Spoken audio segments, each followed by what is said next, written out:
ಎಲ್ಲರಿಗೂ ನಮಸ್ಕಾರ. ಇವತ್ತು ತುಂಬ ಅಪೂರ್ವ ಅಮಾವಾಸ್ಯೆ ಅಂತ ಹೇಳ್ಬೋದು. ಯಾಕೆಂದರೆ ಇವತ್ತು ರೋಗಿಣಿ ಸ್ಟಾರ್ ಅದರ ಮೇಲೆ ಅಮಾವಾಸ್ಯೆ ಬಂದಿದೆ. ಮತ್ತು ಯಾವತ್ತೂ ಅಮಾವಾಸ್ಯೆ ಮತ್ತು ಪೌರ್ಣಮಿ ಪೂಜೆ ಮಾಡಿದ್ರೆ ನಮಗೆ 1000 ಟೈಮ್ಸ್ ಫಲಿತ ಸಿಗುತ್ತೆ ನಮಗೆ.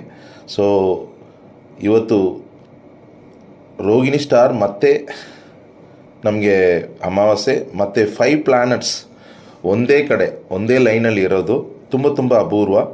ಇದೆಲ್ಲ ಒಟ್ಟಿಗೆ ಸೇರಿ ಇವತ್ತು ಗುರುವಾರ ಬೇರೆ ಆಗಿರೋದು ಇನ್ನೂ ಚೆನ್ನಾಗೆ ನಮಗೆ ಫಲಿತ ಸಿಗುತ್ತೆ. ನಾವು ಕುಲದೈವ ಇಷ್ಟದೈವ ಇವರಿಗೆ ಪೂಜೆ ಮಾಡಿ ಶ್ಲೋಕ ಹೇಳಿ ನಮ್ಮ ಫ್ಯಾಮಿಲಿಗೆ ನಮ್ಮ ಮೊಮ್ಮವ್ರಿಗೆ ಬೇಕಾಗಿರೋದೆಲ್ಲ ಕೇಳಿಸ್ಕೊಂಡ್ರೆ ನಮಗೆ ಎಲ್ಲ ಒಳ್ಳೆಯದು ನಡೆಯುತ್ತೆ ಸಿಗತ್ತೆ.